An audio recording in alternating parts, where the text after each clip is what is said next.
본 영상은 AI 기술을 활용하여 제작된 창작물입니다. 본 채널은 유튜브 커뮤니티 가이드라인을 엄격히 준수하며 모든 콘텐츠는 정보 전달 및 오락을 목적으로 제작되었습니다. 영상 내 묘사된 내용은 허구의 이야기를 바탕으로 재구성된 것임을 알려드립니다. 그럼 지금부터 오늘의 이야기 시작하겠습니다.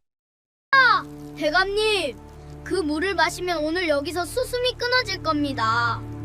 유배지로 가는 길에 갈증에 미쳐 두 손으로 두레박을 끌어올리던 최성우 대감의 손목을 누더기 옷을 입은 거지 소년이 낚아채듯 움켜쥐었습니다. 이놈이 뭐하는 짓이냐? 포졸이 소년을 밀쳐내려 하는 순간 소년은 우물물을 마을 개에게 먹였고 개는 몇 걸음도 못 가 거품을 물며 쓰러지고 말았습니다. 우물 속에는 누군가 풀어놓은 투구꽃 독이 스며 있었던 것입니다. 과연 누가 대감을 죽이려 이런 치밀한 음모를 꾸민 것일까요? 그리고 이 어린 소년은 어떻게 우물 속 독을 알아챈 것일까요? 한 모금의 물이 생사를 가르던 그날, 대감과 소년의 운명적인 만남이 시작되었습니다. 사연 시작 전 구독 한 번만 눌러주신다면 그곳으로 행운이 가득히 뜰기를 바라겠습니다. 자, 그럼 이제 그날의 이야기를 처음부터 들려드리겠습니다. 떼약볕이 내리쬐는 한여름 정오였습니다.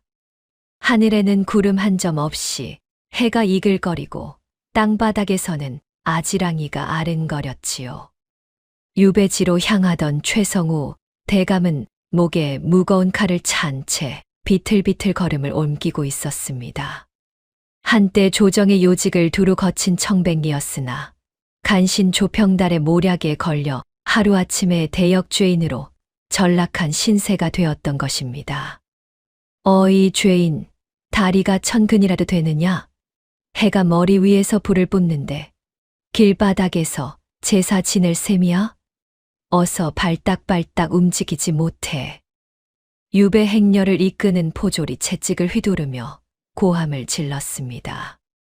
대감의 등에 채찍이 사정없이 내리꽂히자 노구는 그만 휘청거리며 앞으로 고꾸라졌지요. 마을 어귀의 낡은 우물가에 이르렀을 때 포졸들은 대감을 거칠게 밀쳐 앉혔습니다.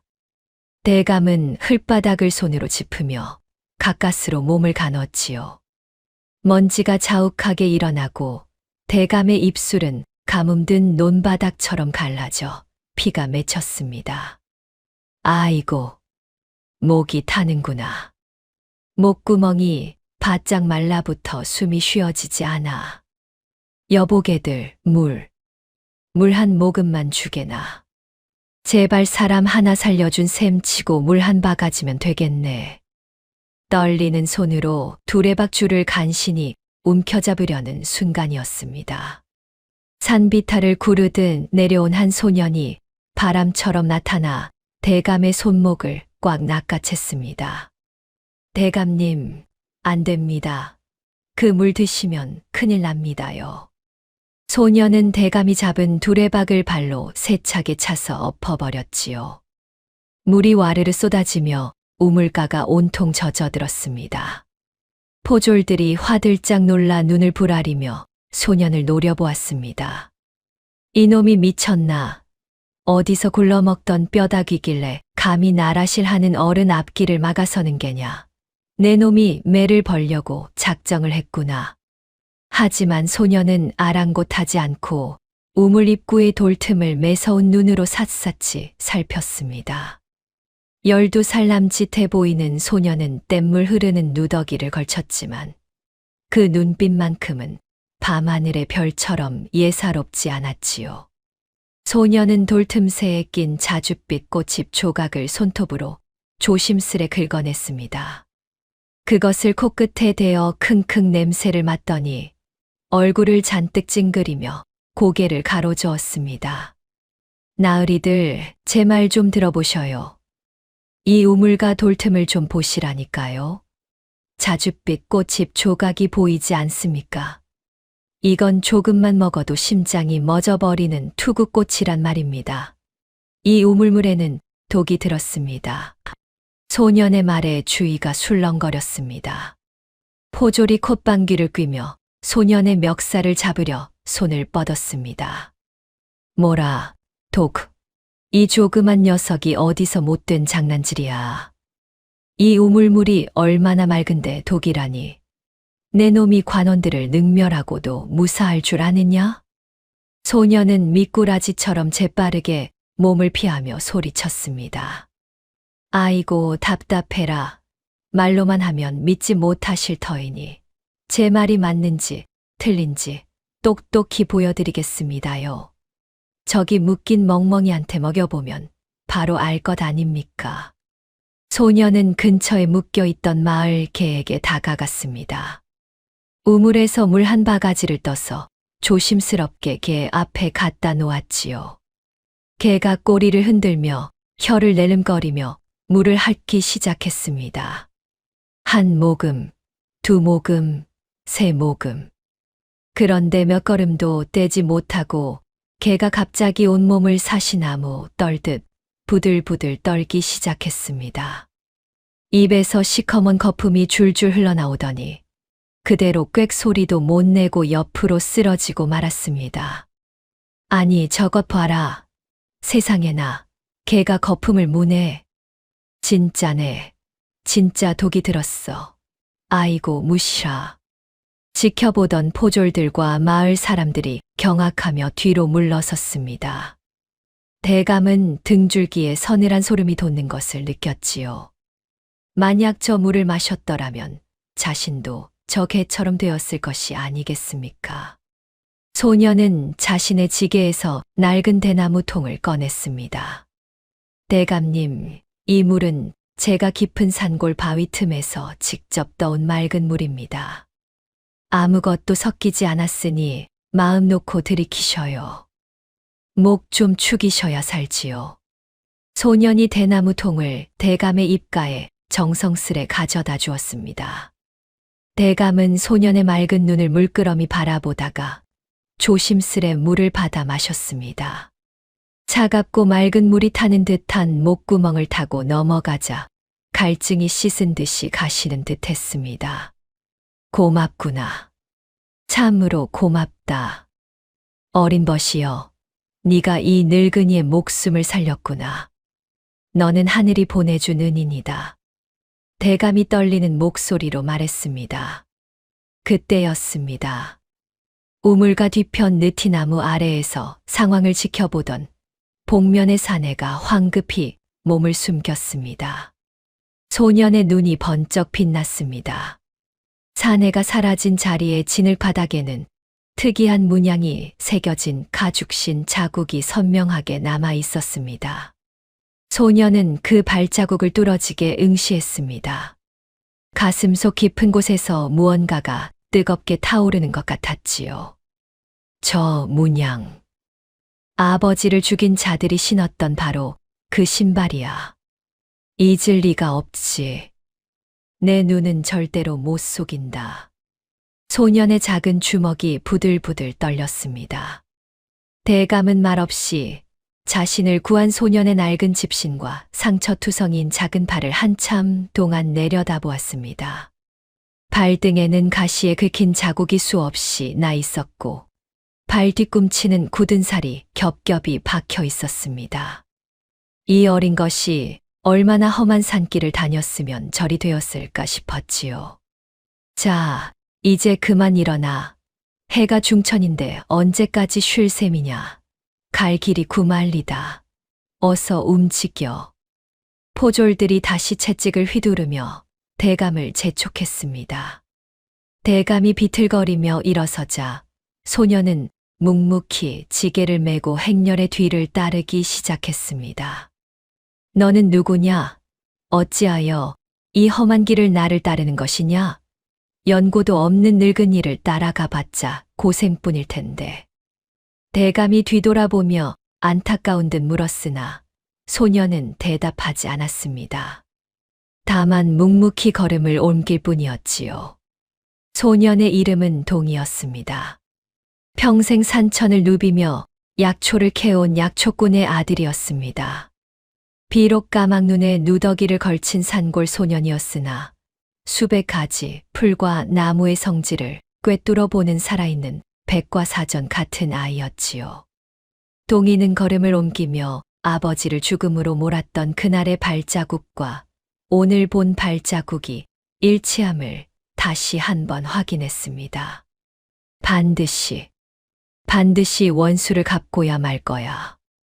대감님도 지키고 우리 아버지 원한도 내가 다 풀어줄 거야. 소년의 주먹에 힘이 잔뜩 들어갔습니다. 해는 여전히 뜨겁게 내리쬐고 유배 행렬은 먼지를 일으키며 먼 길을 향해 나아가고 있었습니다. 우물가에 쓰러진 개의 주검 위로 파리떼가 윙윙거리며 날아들고 있었지요. 행렬이 쉬어가는 산등성이 아래에 이르렀을 때였습니다. 포졸들은 나무 그늘 아래 주저앉아 쉬고 대감은 바위에 기대어 거친 숨을 몰아쉬고 있었지요. 동이는 대감의 소매를 살며시 잡아 끌었습니다. 대감님. 저쪽 바위 뒤로 조금만 더 가시면요. 저희 아버지가 사시던 작은 움막이 있어요. 거기 가시면 다리라도 좀 편히 뻗고 쉬실 수 있을 텐데. 제 손 꼭 잡고 따라와 보셔요. 소년은 대감을 산속 깊은 곳으로 조심스레 인도했습니다. 가시나무와 덤불을 헤치고 한참을 올라가니 큰 바위 뒤편에 초라한 움막 하나가 나타났습니다. 지붕은 억새풀로 엮었고 벽은 나무 껍질로 덧댄 비바람만 겨우 막을 수 있을 법한 허름한 집이었지요. 움막 앞마당에는 흙이 채 마르지 않은 작은 봉분이 비바람에 깎인 채 쓸쓸히 놓여 있었습니다. 봉분 앞에는 막대기로 만든 십자가가 비스듬히 기울어져 있었고 그 옆에는 시든 들꽃 몇 송이가 놓여 있었습니다. 동이는 무덤 앞에 메고 있던 지게를 내려놓고 낫을 조심스럽게 땅에 세웠습니다. 거친 베옷 소매로 얼굴에 묻은 흙과 흐르는 눈물을 힘겹게 닦아냈지요. 아버지, 저 동이 왔어요. 동이가 왔단 말이에요. 아버지 말씀대로 사람 살리는 약초 잘 챙겨서 다니고 있어요. 그런데 아버지는 왜 대답이 없으셔요? 차가운 땅 속에서 얼마나 답답하실까? 아이고, 아버지. 보고 싶어 죽겠어요. 소년의 목소리는 바람에 실려 산속으로 흩어져 갔습니다. 대감은 그 뒷모습을 물끄러미 바라보며 가슴 한편이 저려오는 것을 느꼈습니다. 소년의 아버지는 평생 산천을 누비며 약초를 캐온 약초꾼이었습니다. 관가에 세금 한 푼 밀린 적 없는 성실한 백성이었고 병든 이웃을 돌보며 살아온 어진 사람이었지요. 그런데 불과 며칠 전 깊은 숲속에서 의문의 자객들에게 살해당하고 말았습니다. 온몸에 칼자국이 수없이 나 있었고 품속에 있던 약초 주머니는 온데간데 없이 사라진 채였습니다. 마을 사람들은 수군거렸습니다. 산적들이 돈을 뺏으려다 그랬겠지. 아니면 맹수라도 만났겠지. 하지만 동이는 알고 있었습니다. 아버지의 주검 곁에 남겨진 특수한 가죽신 발자국, 그것이 평범한 산적의 것이 아님을 말입니다. 동이는 아버지가 남긴 유품인 손때 묻은 약초 도감을 품에서 꺼냈습니다. 가죽 표지는 해져서 너덜너덜했고 안쪽 종이는 누렇게 발해 있었지만 한 장 한 장이 아버지의 땀과 정성으로 채워진 보물이었지요. 이놈아, 약초는 그냥 캐는 게 아니다. 하늘이 내린 생명이니 함부로 대하면 안 된다. 아버지의 목소리가 귓가에 생생하게 들리는 것만 같았습니다. 동이는 아버지가 늘 허리춤에 차고 다니던 작고 날카로운 낫도 소중하게 가슴에 품었습니다. 낫자루에는 아버지의 손때가 까맣게 묻어 있었고 칼날에는 수없이 갈아서 생긴 홈이 패여 있었지요. 대감은 어린 소년이 겪은 참혹한 슬픔을 짐작하며 떨리는 손으로 소년의 좁은 어깨를 가만히 짚어주었습니다. 참으로 안 됐구나. 참으로. 이 어린 것이 그 모진 일을 겪고도 나 같은 늙은이를 구하려 들다니. 장하구나, 장해. 대감의 목소리에도 슬픔이 배어 있었습니다. 그때 산 아래쪽에서 포졸들의 고함 소리가 들려왔습니다. 야, 이 죄인 놈, 어디로 숨은 것이냐? 이놈을 당장 찾아내지 못하겠느냐? 동희와 대감이 황급히 움막에서 나오자 포졸 둘이 막대기를 들고 헐떡이며 올라오고 있었습니다. 이놈아, 내 놈이 감히 죄인을 빼돌려서 어디로 튀려고 했던 게냐? 죽고 싶어 환장했지. 응? 포졸 하나가 동희의 멱살을 냅다 잡아챘습니다. 이 더러운 거지 새끼가 어디서 수작이야. 너도 오늘 매 좀 실컷 맞아봐라. 다른 포졸이 동희를 발로 뻥 차며 쫓아내려 했습니다. 소년의 작은 몸뚱이가 바닥에 나뒹굴었지요. 그만두란 말이야. 이 아이는 나를 죽음에서 구하는 인이네. 아무것도 모르는 아이에게 왜 매질인가? 다 내가 잠시 쉬어가자고 한 것이니 이 아이는 놓아주게. 대감이 버럭 소리를 질렀습니다. 뭐라, 은인, 웃기고 자빠졌네. 죄인 주제에 무슨 은인 타령이야. 너도 한 대 더 맞고 싶어. 포졸이 채찍을 들어 대감을 때리려는 순간이었습니다. 대감은 제 품속에 남은 마지막 옷가락지를 꺼내 포졸의 손에 쥐어주었습니다. 이보게들, 여기 이걸 보게. 우리 집안 대대로 내려오던 옷가락지라네. 임금님께서 친히 내려주신 보물이지. 이걸 줄 테니 제발 이 가련한 어린 것을 내 종으로 데리고 가게 해주게. 내 수발은 이 아이가 다 들 터이니 자네들도 편하지 않겠나. 제발 부탁하네. 포졸은 옷가락지를 받아들고 이빨로 깨물어 보더니 탐욕스러운 눈빛으로 번뜩였습니다. 오호라, 이거 색깔 참 곱네. 진짜 백이 오기로구먼. 좋아, 어르신이 간곡히 부탁하시니 이번 한 번만 모르는 척 눈 감아주지. 대신 저 꼬맹이가 조금이라도 딴 생각하거나 사고 치면 그땐 당신 목숨도 없는 줄 아쇼. 알겠소. 포졸이 으름장을 놓았습니다. 동희는 자신의 몸집만 한 큰 보따리를 어깨에 메고 묵묵히 대감의 뒤를 따랐습니다. 보따리 속에는 아버지가 평생 모은 약초들과 도감, 그리고 낡은 도구들이 들어 있었지요. 산길을 내려오는 동안 동희는 대감의 해진 버선발을 대신해 길가의 날카로운 돌덩이들을 일일이 치우며 걸었습니다. 가시덤불이 나오면 먼저 해치고 지나갔고 경사진 곳에서는 대감의 팔을 붙들어 넘어지지 않게 도왔습니다. 길을 지나던 행인들이 최대감을 보고는 침을 뱉었습니다. 저것이 바로 나라를 망친 역적놈이로구나.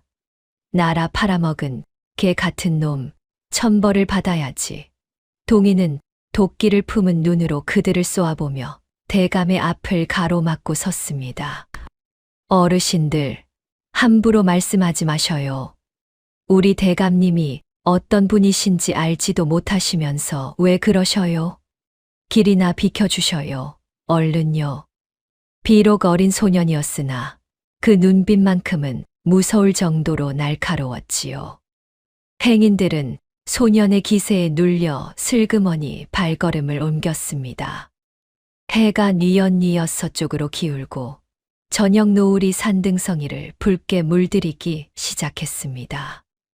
동희는 산자락에서 캐온 쓴바귀와 질경이를 냇가에서 정성스레 씻어냈습니다.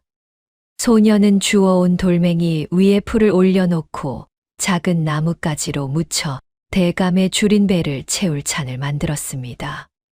대감님, 이거 좀 드셔보셔요. 이슴박이는 입맛 싹 돌게 하고 열 내리는데 최고고요. 질경이는 기운도 두는데 이만한 게 없어요. 우리 아버지가 늘 그러셨거든요. 산에 있는 풀은 다 하늘이 준 보약이라고요. 자, 하셔요. 대감은 나무잎에 담긴 나무를 받아들고 목이 메었습니다. 한때 수라상을 받던 몸이 이제 산나물로 연명하게 되었으니 세상사가 참으로 무상하다는 생각이 들었지요.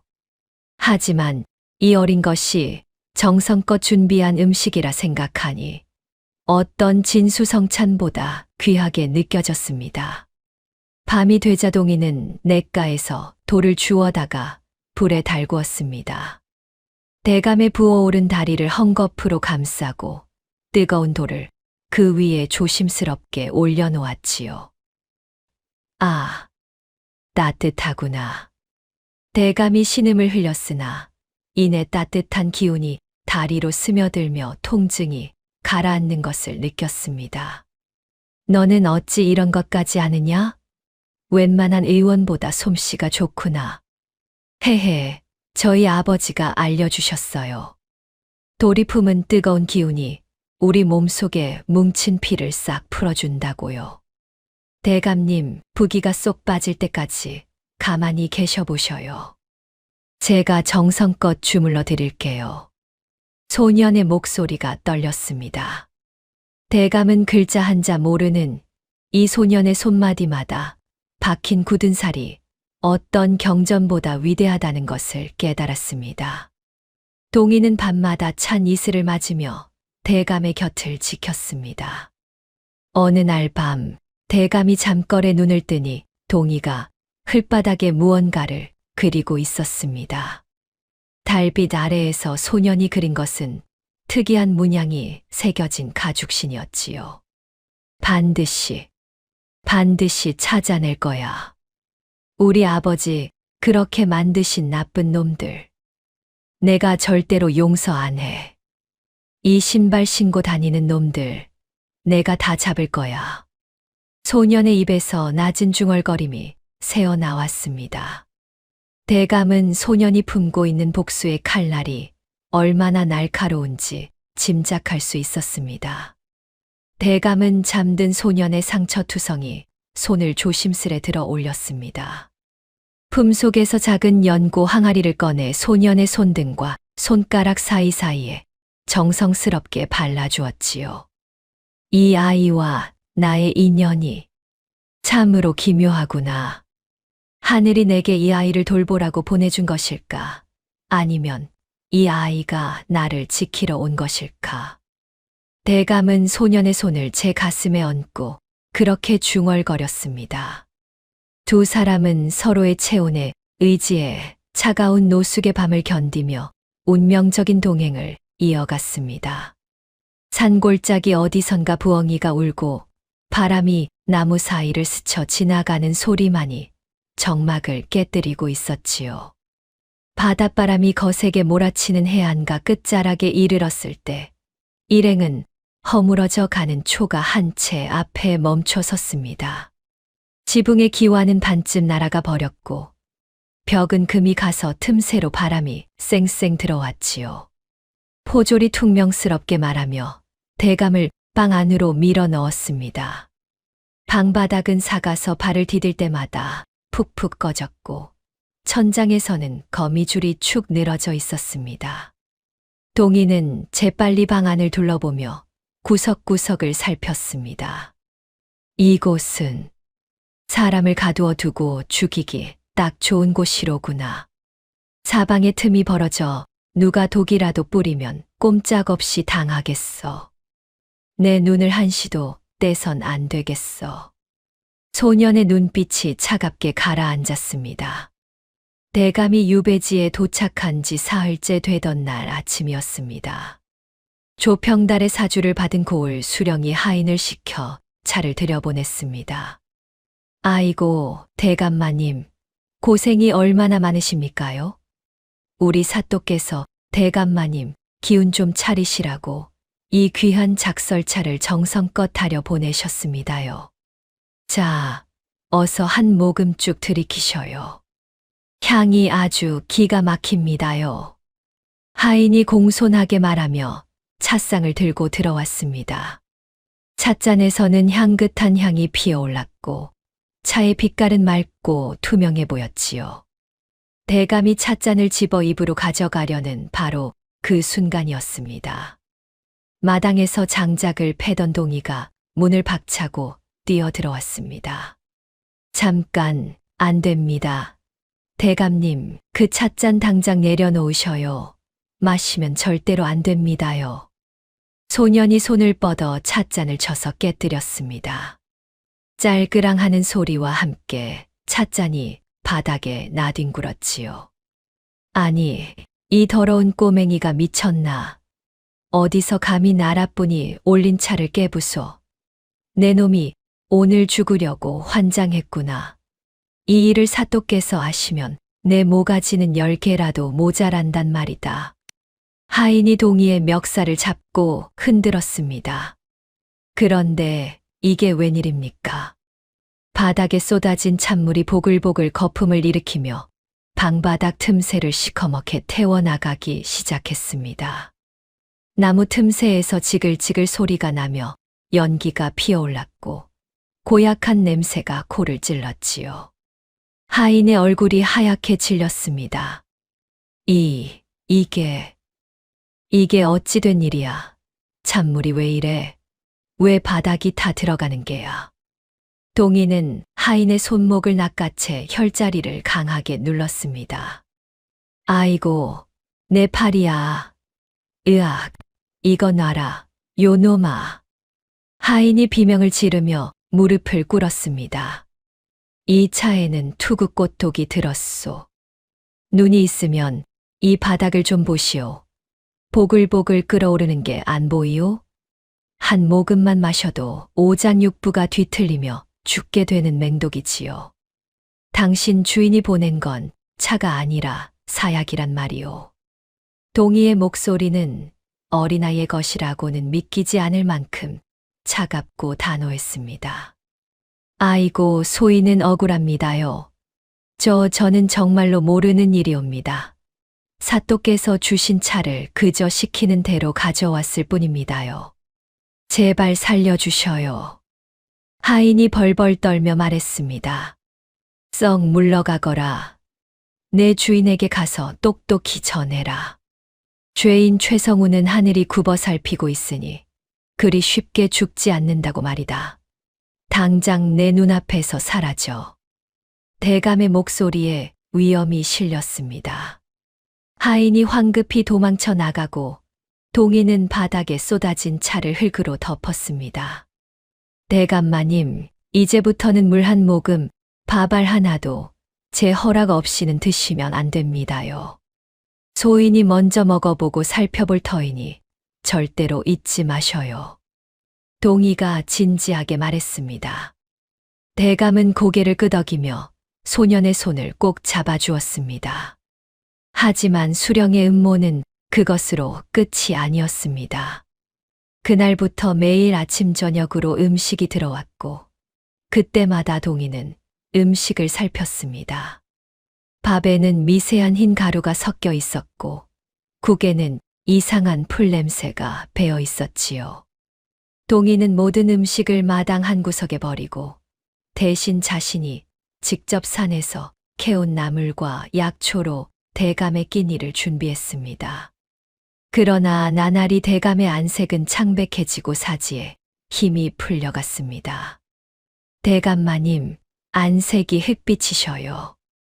분명 제가 캐온 것만 드셨는데 왜 이럴까요? 혹시 제가 없는 사이에 다른 분이 준 걸 드신 건 아니옵니까? 동이가 걱정스럽게 물었습니다. 아니다. 나는 오직 네가 준 것만 먹었느니라. 그런데 어찌 이리 몸이 1000근이나 되는지 모르겠구나. 대감이 힘없이 대답했습니다. 동이는 밤새도록 국리를 거듭했습니다. 음식이 아니라면 밥도 국도 내가 다 챙겼는데. 아차, 혹시 물인가? 새벽녘 동이는 대감이 마시는 우물물을 떠서 코를 가까이 대고 냄새를 맡았습니다. 희미하지만 분명히 이상한 냄새가 났습니다. 소녀는 그 물을 작은 그릇에 담아 햇볕에 말려보았습니다. 물이 다 마르자 그릇 바닥에 미세한 자줏빛 가루가 남았지요. 이것이었구나. 우물에 독초 가루를 조금씩 타서 매일 마시게 했어. 사람을 서서히 말려 죽이려는 뱀 같은 수작이로구나. 요놈들, 내 결코 가만두지 않겠다. 동이의 눈에 불꽃이 일었습니다. 대감마님, 이제 이 우물물은 쳐다보지도 마셔요. 제가 저 산 너머 깊은 골짜기 샘에서 길어온 물만 드셔야 합니다요. 아셨지요? 그날 밤부터 동이는 관아의 감시를 피해 절벽 위로 올라가기 시작했습니다. 깊은 산속, 오직 짐승들만이 아는 샘물이 있는 곳까지 가려면 험한 바위산을 타야만 했습니다. 달빛만을 의지한 제 동이는 바위 틈을 더듬어 올라갔습니다. 소년의 손가락 끝은 날카로운 돌에 베어 피가 멎을 날이 없었습니다. 손톱은 하나 둘 깎여나가 진물이 흘렀고 발바닥의 살갗은 찢어져 피범벅이 되었지요. 그래도 가야 해. 대감님 살려야 해. 우리 아버지 그렇게 만든 놈들 잡으려면 대감님이 살아 계셔야 한단 말이야. 참자, 참아야 해. 통증의 신음이 터져 나왔지만 동이는 이를 악물고 올라갔습니다. 절벽 중턱쯤 올라갔을 때 숲속에서 으르렁거리는 소리가 들려왔습니다. 굶주린 들개 서너 마리가 이빨을 드러내고 다가오고 있었습니다. 달빛에 비친 들개의 눈은 불길처럼 빛났지요. 동이는 지고 온 약초 자루를 단단히 쥐었습니다. 이 녀석들 저리 가, 저리 안 가. 나 바쁘단 말이야. 너희들 불맛 좀 볼래? 어서 물러가. 소년이 낮게 외쳤지만 들개들은 한치도 물러서지 않았습니다. 오히려 더 가까이 다가와 소년을 포위했지요. 동이는 재빨리 허리춤에서 쑥 다발을 꺼내 부싯돌로 불을 붙였습니다. 불길이 활활 타오르자 들개들이 잠시 주춤거렸습니다. 그 틈을 타 동이는 있는 힘껏 바위를 타고 위로 올라갔습니다. 들개들의 으르렁거림이 점점 멀어지고 마침내 동이는 절벽 꼭대기에 닿았습니다. 달빛이 비치는 낭떠러지 끝, 바위 틈 사이로 맑은 물이 콸콸 흘러나오고 있었습니다. 그런데 그곳에서 동이는 놀라운 것을 발견했습니다. 물가의 바위 틈에 희귀한 약초인 백선피의 뿌리가 자라고 있었던 것입니다. 신봤다. 아니, 이건 백선피잖아. 아버지 도감에서 본 바로 그 약초야. 온갖 독을 싹 풀어준다는 하늘이 내린 약재. 대감님 살리라고 산신령님이 도와주셨구나. 동이는 조심스럽게 백선피 뿌리를 캐냈습니다. 흙을 털어내고 정성껏 보자기에 싸서 품 안에 넣었습니다. 물도 대나무 통에 가득 담아 지게에 올렸지요. 하산길은 더욱 험난했습니다. 무거운 짐을 진 채 미끄러운 바위를 내려가려니 몇 번이나 발을 헛디뎠습니다. 하마터면 낭떠러지로 떨어질 뻔한 순간도 있었지요. 동이가 유배지로 돌아왔을 때는 이미 동이 트기 직전이었습니다. 소녀는 곧바로 백선피 뿌리를 입으로 직접 씹어즙을 냈습니다. 쓰디쓴 맛이 입 안 가득 퍼졌지만 참아냈습니다. 기력이 다해 누워있는 대감의 입을 벌리고 그 즙을 조심스럽게 흘려 넣었습니다. 쓰다. 입이 너무 쓰구나. 대감이 신음을 흘리며 미간을 찌푸렸습니다. 동이는 밤새 수건을 적셔 대감의 몸을 닦아냈습니다. 새벽녘이 되자 대감의 몸에서 땀이 줄줄 흘러나오기 시작했습니다. 대감님 조금만 더 참으셔요. 이제 도끼가 싹 빠져나오고 있습니다요. 이 고비만 넘기면 살 수 있어요. 동희는 안도의 한숨을 내쉬었습니다. 그런데 바로 그때였습니다. 밖에서 낙엽 밟는 소리가 들려왔습니다. 사뿐사뿐, 조심스럽지만 분명히 사람의 발자국 소리였지요. 동희는 재빨리 몸을 숨기고 밖을 살폈습니다. 검은 옷을 입은 자객 둘이 담장 밖에서 집을 엿보고 있었습니다. 요놈들 대감님 돌아가셨나 확인하러 왔구나. 내 오늘 너희들 아주 매운맛을 보여주마. 동희는 미리 준비해둔 약초 주머니를 꺼냈습니다. 독성이 강한 천남성 가루를 태우면 연기가 나며 정신을 혼미하게 만드는 효과가 있었지요. 소녀는 방문 앞에 천남성 가루를 낮게 깔고 불씨를 댔습니다. 희뿌연 연기가 낮게 퍼져나가며 마당을 뒤덮었습니다. 자객들이 담을 넘어 들어오다가 그 연기를 들이마셨습니다. 이게 무슨 냄새야? 머리가 왜 이리 어지러워? 아이쿠, 땅이 왜 솟구치나? 자객 하나가 비틀거리며 주저앉았습니다. 다른 자객도 정신을 잃고 바닥에 쓰러졌지요. 동희는 그들의 품을 뒤져 비수와 독약병을 꺼내 땅에 묻었습니다. 그리고 새끼줄로 자객들의 손발을 단단히 묶었습니다. 아침 해가 떠오를 무렵 대감이 깊은 숨을 내쉬며 천천히 눈을 떴습니다. 동희야. 동희 너 어디 있느냐? 여기가 저승이냐? 아이고, 대감님, 정신이 드셔요? 저 여기 있어요. 저승이라니요. 살으셨어요. 대감님이 이기셨단 말입니다요. 동희는 그제야 안도하며 대감의 무릎에 머리를 기대고 그대로 잠이 들었습니다. 대감은 밤새 자신을 돌본 소년의 손을 보았습니다. 손톱은 벗겨지고 손가락은 피딱지 투성이었으며 작은 몸은 온통 상처 투성이었지요. 대감의 눈가에 뜨거운 것이 흘러내렸습니다. 이 은혜를 내 죽어 골수가 가루가 된들 어찌 갚으랴. 고맙구나. 참으로 고맙다. 대감은 소년의 머리를 쓰다듬으며 나지막이 중얼거렸습니다. 마당에 묶인 자객들이 신음하며 깨어나고 있었고 새들이 지저귀며 새로운 아침을 알리고 있었습니다.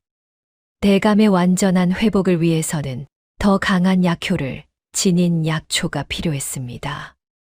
동희는 아버지의 약초 도감을 펼쳐 들고 한 장 한 장 넘기며 밤새도록 궁리를 거듭했지요.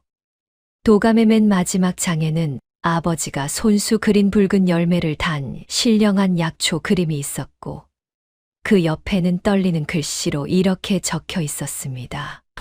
천년삼은 통곡의 골짜기 깊은 곳, 사람의 발길이 닿지 않는 바위 틈에서만 자라나니 이를 얻으면 죽어가는 목숨도 되살릴 수 있느니라. 동희는 그 글귀를 손가락으로 더듬으며 결심을 굳혔습니다. 대감님, 제가 우리 아버지 보물 같은 책을 샅샅이 뒤져봤거든요. 그런데 저기 통곡의 골짜기라는 곳에 가면 죽은 사람도 살린다는 천년삼이 있대요.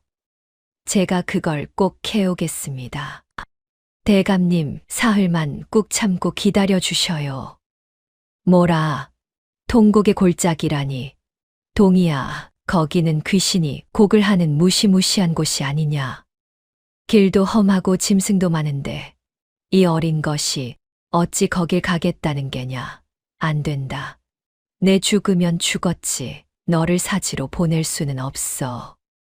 대감이 걱정스러운 목소리로 물었으나 동희는 이미 지게를 메고 집을 나서고 있었습니다.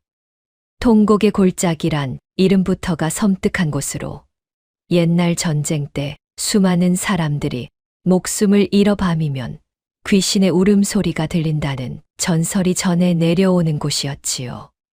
동희는 안개가 자욱하게 깔린 산길을 헤쳐 나아가며 계곡물 소리를 이정표 삼아 한 걸음 한 걸음 깊은 산속으로 들어갔습니다.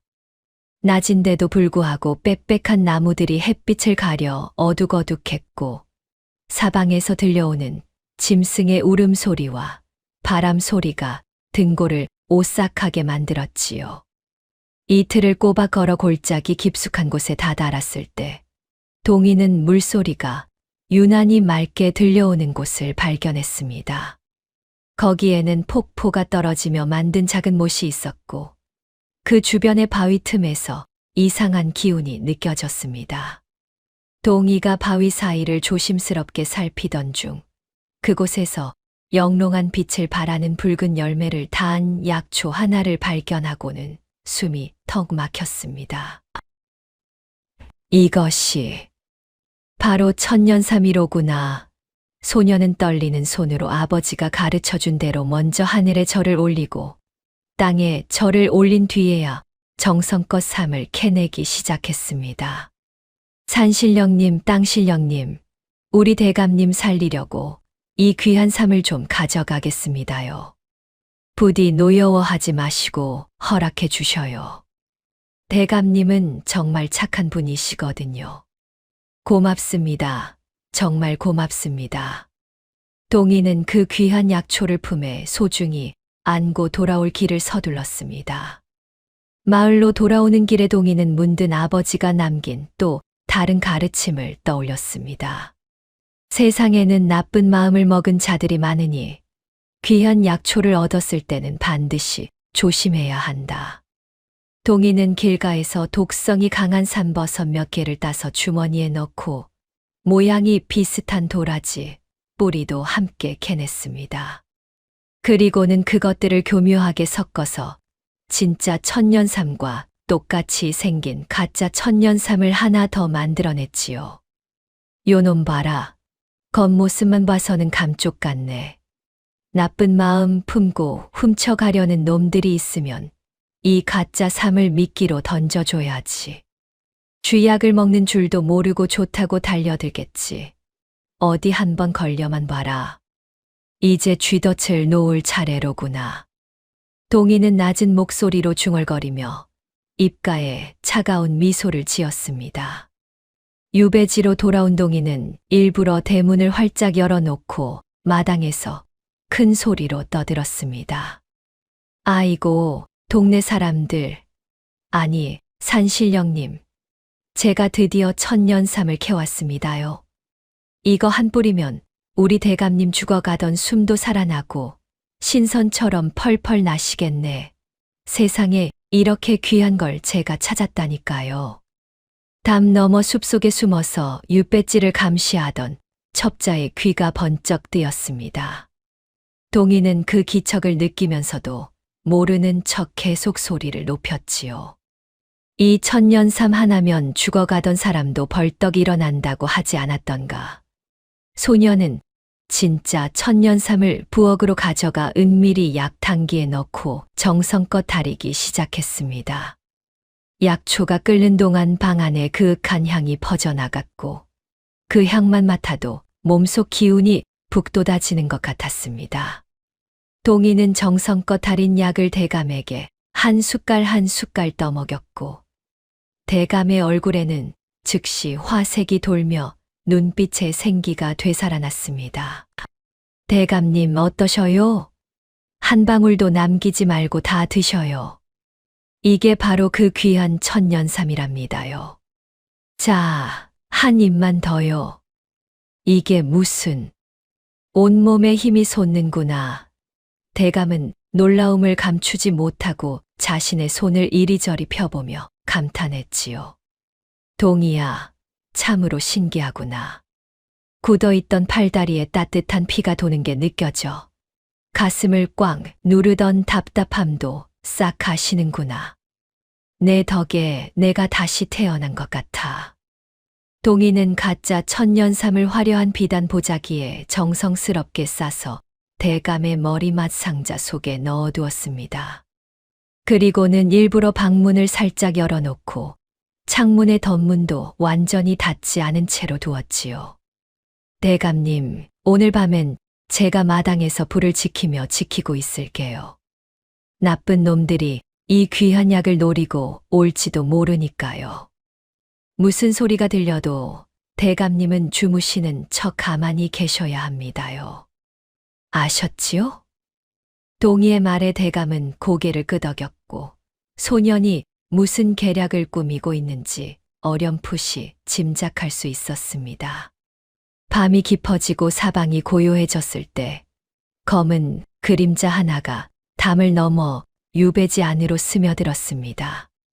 대감의 죽음을 확인하러 온 첩자는 최대감이 기적적으로 회복했다는 소문을 듣고 그 비밀을 캐내려 온 것이었지요. 첩자는 고양이처럼 소리 없이 움직이며 대감의 방문 앞까지 다가왔습니다.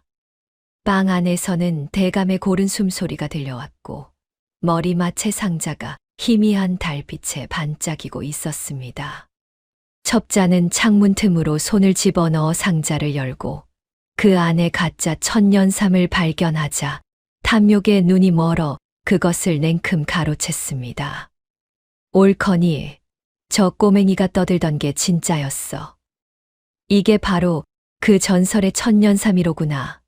이걸 내가 꿀꺽하면 나도 장수하고 조 대감한테 큰 상도 받겠지. 오늘 아주 횡재했네. 첩자는 천년삼을 품에 넣고 산등성이로 황급히 달아났습니다. 산속 은밀한 곳에 숨어든 첩자는 주위를 살피더니 참지 못하고 가짜 삼을 한 입에 씹어 삼켰지요. 이 귀한 것을 조 대감에게만 바칠 수는 없이 나도 한 입 맛을 봐야겠어. 그런데 삼을 삼킨 지 불과 몇 호흡도 지나지 않아 첩자의 눈앞이 빙글빙글 돌기 시작했습니다. 온몸이 뒤틀리는 환각에 사로잡혔고 손발이 저릿저릿하며 마비되는 느낌이 밀려왔지요. 머리가 왜 이래? 땅이 솟구치고 하늘이 무너지는구나. 아이고, 나 죽네. 이 삼이 왜 이렇겠어? 으흑, 살려줘. 첩자는 비명을 지르며 바닥을 뒹굴었고 입에서는 거품이 흘러나왔습니다. 그 순간 어둠 속에서 동희가 나타나 첩자를 내려다보았습니다. 이놈, 남의 귀한 약을 훔쳐간 벌이다. 우리 아버지가 말씀하셨지. 나쁜 마음으로 약을 먹으면 그게 바로 독약이 된다고. 내 놈이 누구 사주를 받고 왔는지 똑똑히 말하지 못할까. 독초를 먹고도 멀쩡할 줄 알았더냐. 동희는 냉정하게 말하며 첩자의 품을 뒤졌습니다.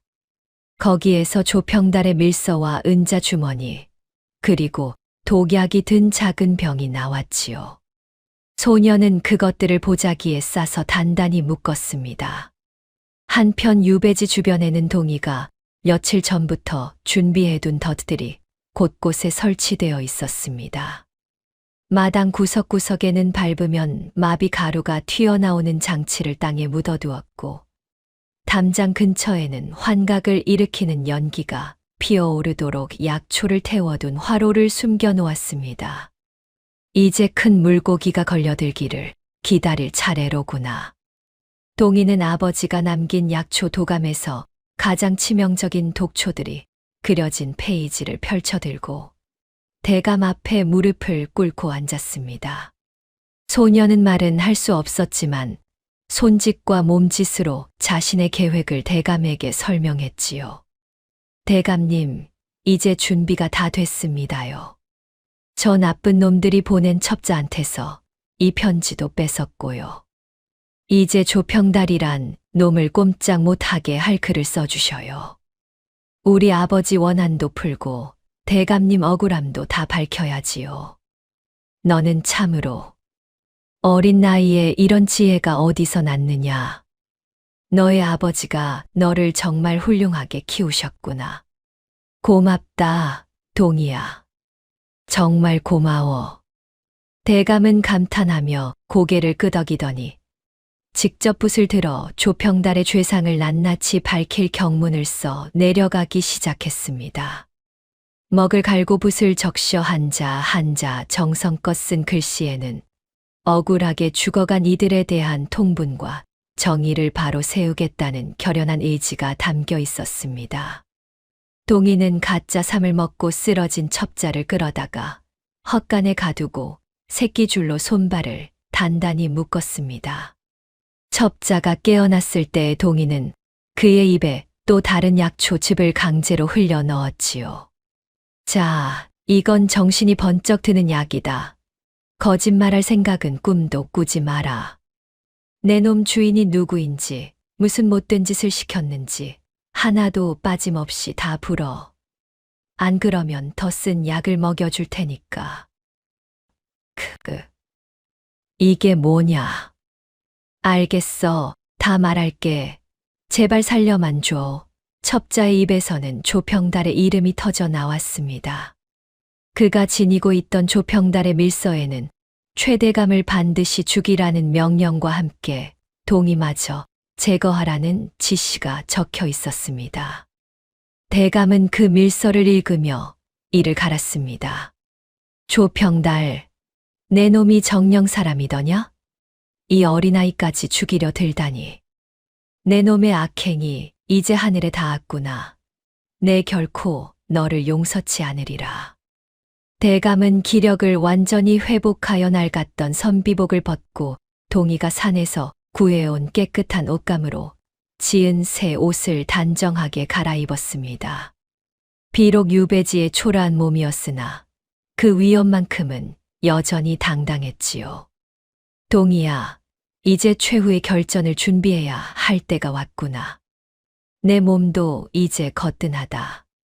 저놈들이 오기만 해봐라. 내 단호히 맞서 싸울 것이야. 대감의 말에 동이는 고개를 끄덕이며 품 안에 낫을 꺼내 칼날을 정성스럽게 갈았습니다. 쇠붙이가 돌에 갈리는 날카로운 소리가 고요한 밤을 가르며 울려 퍼졌습니다. 어둠이 짙게 깔린 유배지의 밤, 두 사람은 맹수처럼 숨을 죽이고 마지막 사냥감이 걸려들기를 기다렸습니다.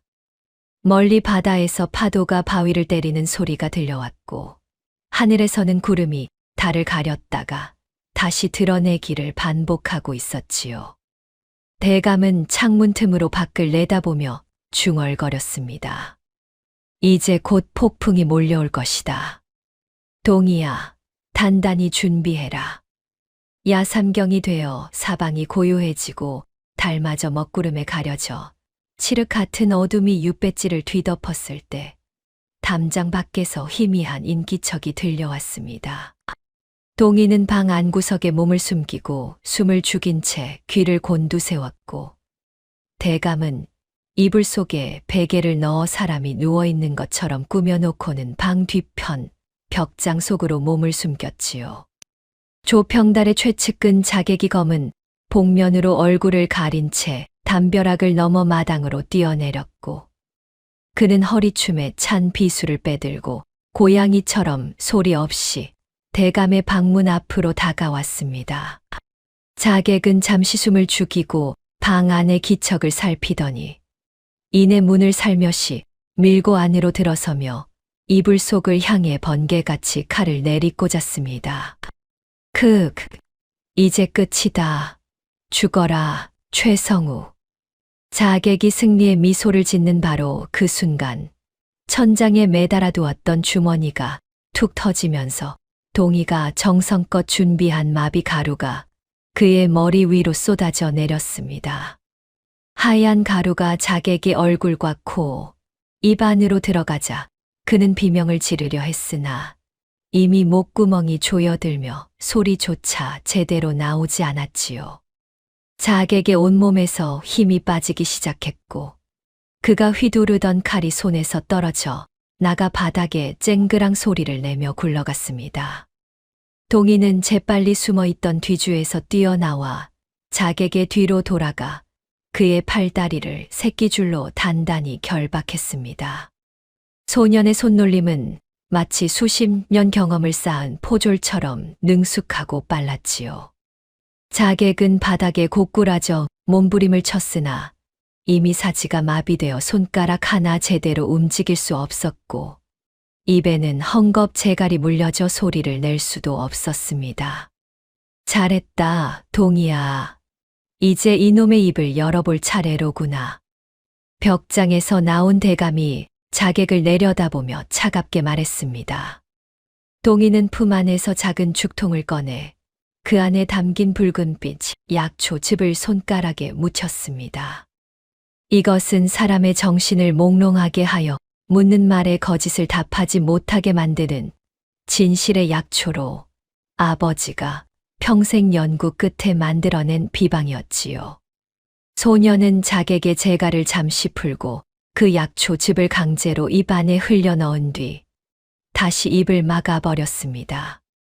잠시 후 자객의 눈동자가 풀리기 시작하며 멍한 표정으로 변해갔고 거친 숨소리만이 고요한 방 안에 울려 퍼졌습니다. 대감이 자객의 앞에 무릎을 꿇고 앉아 그의 눈을 똑바로 응시하며 낮고 단호한 목소리로 물었습니다. 이놈, 내 눈을 똑똑히 보거라. 내 목숨이 아깝거든 숨김없이 불어야 할 것이다. 너를 이곳으로 보낸 배우가 대체 누구냐? 동이가 재갈을 풀어주자 자객은 자신의 의지와는 상관없이 입이 저절로 열리며 떨리는 목소리로 대답하기 시작했습니다.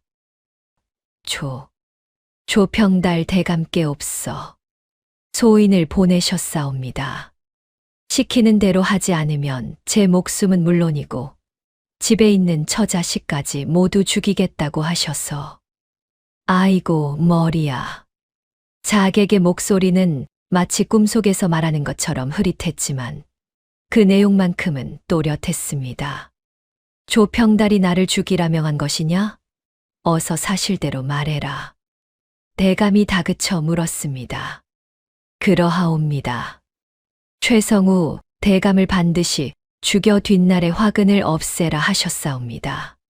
조 대감께서는 대감님이 역적의 누명을 쓰고 유배 오시도록 이미 거짓 상소를 올리셨고 임금님의 어보를 몰래 훔쳐서 위조 문서까지 만드셨사옵니다. 자객의 고백은 거기서 멈추지 않고 줄줄이 이어졌습니다. 그뿐만이 아니옵니다. 백성들의 피 같은 세금을 중간에서 가로채 사복을 채우셨고 임금님 눈과 귀를 가려 충신들을 모두 내쫓으셨사옵니다. 자신을 거스르는 자가 있으면 밤중에 소인 같은 자객을 보내서 소리 소문 없이 없애버리셨지요. 자객의 입에서 쏟아지는 말들은 듣는 이의 간담을 서늘하게 만들 정도로 끔찍한 내용들이었습니다. 동이는 자객의 품속을 뒤지기 시작했고 거기서 조평달의 인장이 선명하게 찍힌 은밀한 서신 여러 장이 나왔습니다. 서신에는 최대감을 제거하는 구체적인 계획과 함께 그 대가로 지불할 거액의 은자 액수까지 적혀 있었지요. 또한 자객의 허리춤에서는 조평달이 직접 건넨 것으로 보이는 황금, 패찰과 독약이 든 작은 유리병이 발견되었습니다. 이것으로 충분하다. 조평달, 내 이놈, 내 놈의 악행이 이 서신과 패찰에 고스란히 담겨 있구나. 이것이면 내 놈의 목을 치고도 남음이 있다. 대감의 목소리가 부들부들 떨렸습니다. 동이는 자객이 뱉어낸 말들을 대감이 받아 적는 동안 마당에서 들려오는 또 다른 인기척을 감지하고 재빨리 밖으로 뛰쳐나갔습니다. 담장 밖에서는 3명의 자객이 더 숨어서 아내 상황을 엿보고 있었고 그들은 동료가 들어간 지 한참이 지났는데도 나오지 않자 수상쩍게 여기며 서로 눈짓을 주고받고 있었습니다. 이거 보게, 왜 이리 소식이 없어? 죽었나 살았나? 어허, 조용히 해. 뭔가 잘못된 거 아냐? 동이는 품 안에서 아버지가 만들어준 작은 진을 단지를 꺼내 힘껏 자객들이 있는 쪽으로 던졌습니다. 단지가 땅에 부딪혀 깨지자 그 안에 들어있던 고약한 냄새의 연기가 피어올라 순식간에 자객들을 뒤덮었지요. 이게 무슨 냄새냐? 코가 떨어져 나갈 것 같구나. 숨이 안 쉬어진다. 아이고, 나 죽네. 자객들이 기침을 하며 비틀거리자 동희는 그 틈을 놓치지 않고 지게 막대기로 그들의 다리를 후려쳤습니다. 요놈들, 매운 연기 좀 더 맛봐라. 으라차. 한 명씩 차례로 쓰러뜨린 뒤 재빨리 밧줄로 묶어 꼼짝 못하게 만들었지요. 대감은 방 안에서 완성된 자백서에 자객의 손가락을 칼로 찔러 피를 짜내어 수인을 찍게 했습니다. 자객이 신음을 흘렸지만 약초의 효과로 이내에 저항할 힘조차 없었습니다.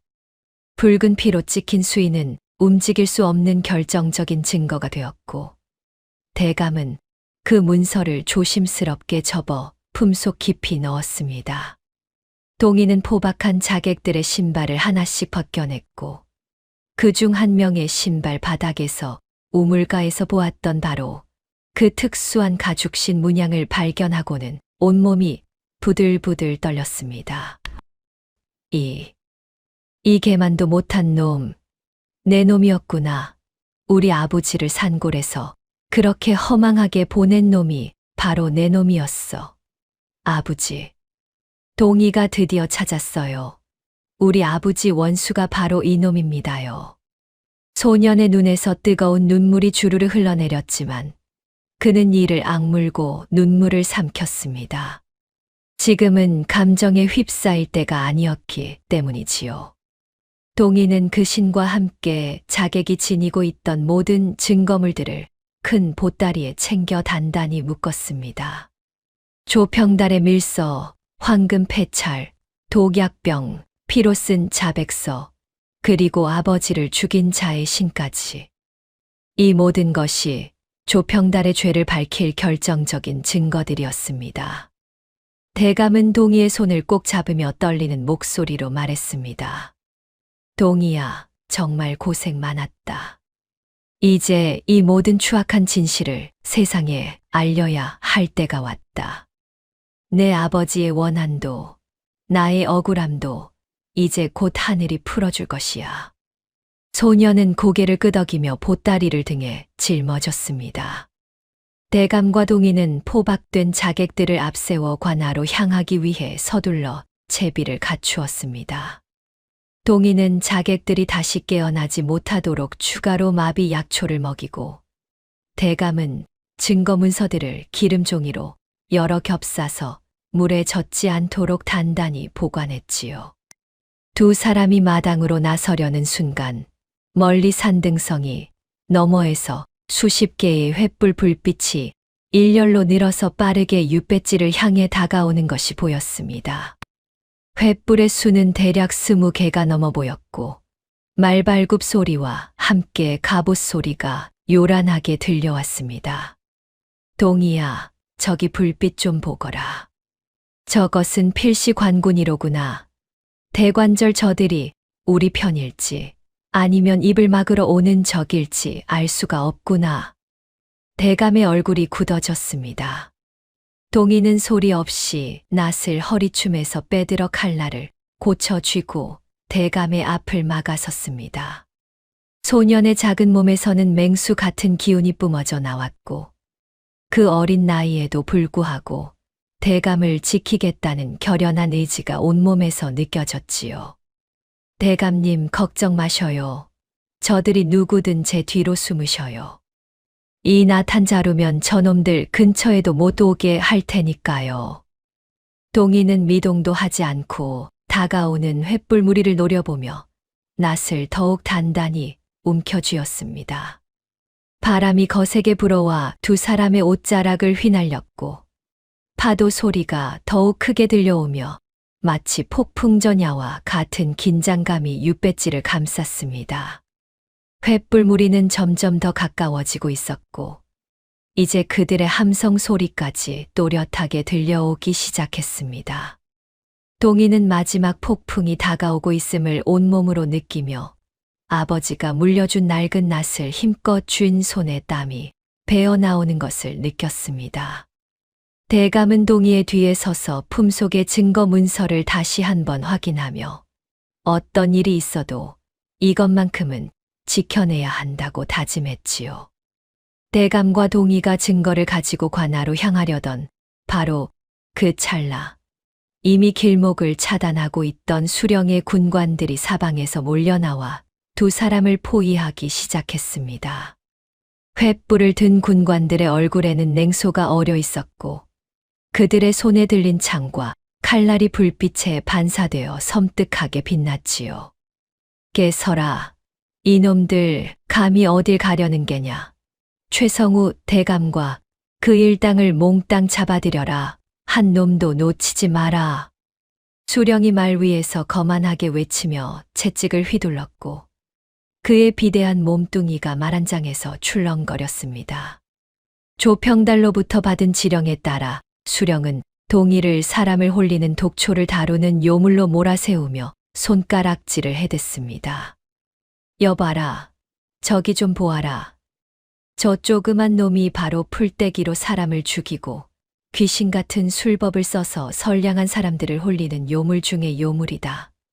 저 요망한 놈이 대감마님 옆에서 나쁜 짓을 꾸몄으니 당장 쇠사슬을 채워라. 수령의 말에 군관들이 일제히 창을 겨누며 한 걸음씩 다가왔습니다. 동희는 대감을 온몸으로 막아선 채 있는 힘껏 소리쳤습니다. 아니옵니다. 이건 다 새빨간 거짓말이에요.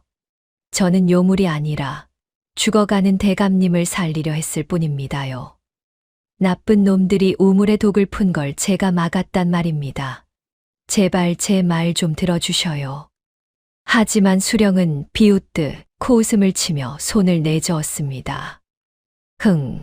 요물이 말이 많구나. 내 놈이 아무리 짓거려도 조정해서 이미 요물로 지목했으니 소용없다. 어서 저놈을 굴비 엮듯 꽁꽁 묶어서 저 컴컴한 옥에 쳐넣어라. 군관 서너 명이 동희에게 달려들었고 소녀는 필사적으로 저항했지만 수많은 장정들에게 붙잡혀 땅바닥에 내팽개쳐지고 말았습니다. 이놈들, 당장 동희를 놓지 못할까? 이 아이는 죄가 없다. 이 아이는 내 목숨을 구한 은인이란 말이다. 나를 잡아가고 아이는 놓아주어라. 대감이 군관들을 밀치며 소리쳤으나 창끝이 대감의 목에 겨눠지며 한 걸음도 움직일 수 없게 되었지요. 동희는 자신을 구하려는 대감에게 탈출할 틈을 만들어주기 위해 스스로 고개를 숙이며 포박당하는 것을 받아들였습니다. 대감님, 걱정 마셔요. 저는 괜찮습니다. 어떻게든 살아남을 테니 대감님은 부디 몸조심하셔요. 꼭 무사하셔야 합니다. 소년의 가느다란 목소리가 바람에 실려 흩어졌습니다. 군관들은 동희의 목과 발에 무거운 칼을 채우고는 거칠게 끌고 가기 시작했고 소년의 발이 자갈밭을 질질 끌리며 피가 배어 나왔습니다. 차갑고 축축한 지하 감옥으로 끌려간 동희는 쇠사슬에 묶인 채 어두운 구석에 던져졌습니다. 목에 채워진 칼은 너무 무거워 고개를 들 수조차 없었고 발목의 쇠고랑은 살을 파고들어 욱신거렸지요.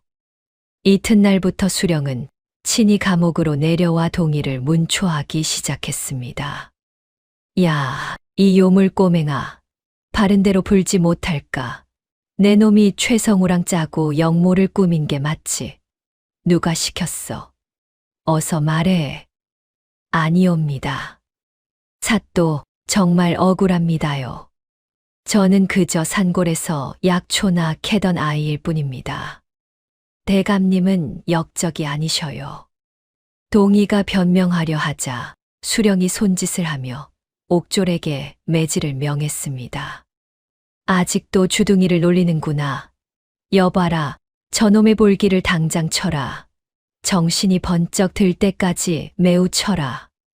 퍽퍽 굵은 곤장이 소년의 등을 내리쳤고 가느다란 몸뚱이는 매 한 대를 맞을 때마다 공중으로 튕겨 올랐습니다. 하지만 동이는 신음 한 번 내지 않고 이를 악물며 가해자들의 얼굴을 하나하나 똑똑히 기억해 두었습니다. 반드시 이 원한을 갚고 말 거야. 나를 때린 놈들, 우리 대감님 괴롭히는 놈들. 내가 절대로 잊지 않을 거야. 매질이 끝나고 옥사 안의 간수들은 동이가 가져온 약초 주머니를 빼앗아 불 속에 던지며 키득거리고 조롱했습니다. 야, 이거 봐라. 이 풀떼기들이 무슨 요술을 부린다는 거야? 요놈이 이걸로 사람들을 꿰었단 말이지. 에이, 더러운 것들. 싹 다 태워버려. 이런 건 남겨둬 봤자 재수만 없어. 약초가 불에 타며 검은 연기가 피어올랐고 동이는 그 연기를 바라보며 눈물을 삼켰습니다. 아버지가 평생 모은 귀한 약초들이 한순간에 재가 되어 사라지는 광경을 지켜보는 것은 차라리 자신이 맞는 매보다 더 고통스러웠습니다. 며칠이 지나자 동이의 몸은 성한 곳이 없을 정도로 만신창이가 되었으나 소녀는 포기하지 않았습니다. 옥사 바닥 구석진 곳에서 자라난 작은 이끼와 곰팡이조차도 약으로 쓸 수 있다는 것을 알고 있었던 동이는 간수들 몰래 그것들을 긁어모아 자신의 상처에 발랐지요. 쓰라린 통증이 밀려왔지만 신기하게도 며칠 지나자 골마가던 상처가 아물기 시작했습니다. 한편 유배지에 고립된 대감은 밤낮으로 동이를 구할 방법을 궁리했습니다. 자신의 옷소매를 찢어 피로 임금께 올릴 상소문을 적기 시작했지요. 상감마님 통촉하여 주시옵소서. 저 최성우는 절대로 역적이 아니옵니다. 조평달의 뱀 같은 꼬임에 빠져 억울하게 여기 왔사온데 이제는 저를 살려준 어린아이까지 옥에서 죽어가고 있나이다. 부디 이 불쌍한 아이를 살려주옵소서. 대감의 손이 떨렸고 피로 쓴 글씨는 번져서 읽기조차 힘들었지만 그 안에 담긴 절박한 만큼은 누구보다 진했습니다. 어느 날 밤 조평달이 직접 한양에서 내려와 감옥 문 앞에 나타났습니다. 그는 번쩍거리는 비단 도포를 입고 거만하게 걸어오며 감옥 안을 들여다보더니 동이를 발견하고는 비릿한 웃음을 지었습니다. 요놈이로구나. 우리 조카가 말하던 그 시건방진 약초꾼 아들이 바로 너냐. 최성우를 살려놓다니 아주 명줄이 질기기도 하구나. 조평달은 품속에서 작은 유리병을 꺼내 간수에게 건넸습니다. 이걸 저놈에게 먹여라. 아주 맛있는 무약이니 고통 없이 편히 잠들게 해줄 것이다. 어서. 간수가 병을 받아들고 동이의 옥문을 열려 하자 동이는 그 약병에서 풍기는 매캐한 냄새를 맡고는 온몸에 소름이 돋았습니다.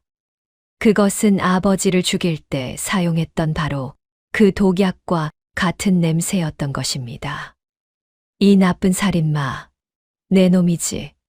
내 놈이 우리 아버지를 죽인 그 원수지. 저 독약 냄새. 내가 절대로 잊지 않아.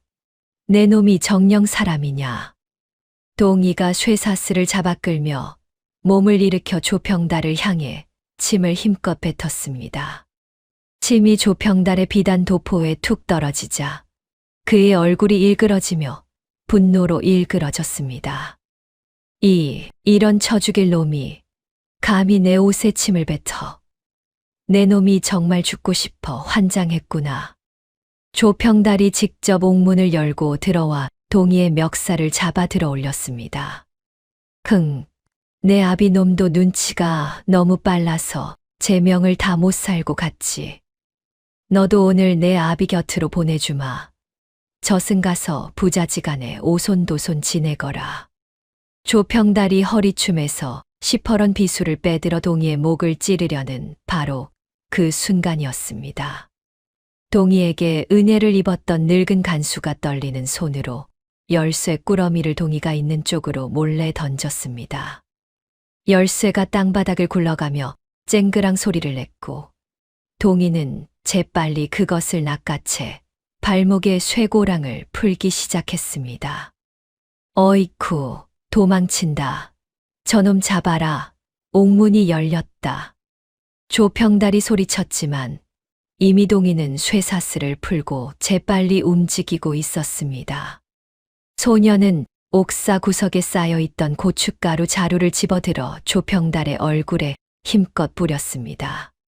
조평달이 눈을 부여잡고 비명을 지르며 주저앉았고 그 틈에 동이는 옥문을 박차고 밖으로 뛰쳐나갔습니다. 깨서라. 저놈 잡아라. 죄인이 탈옥했다. 한 놈도 놓치지 마라. 뒤에서 군관들의 함성이 들려왔지만 동이는 좁은 골목길을 이리저리 누비며 추격자들을 따돌렸습니다.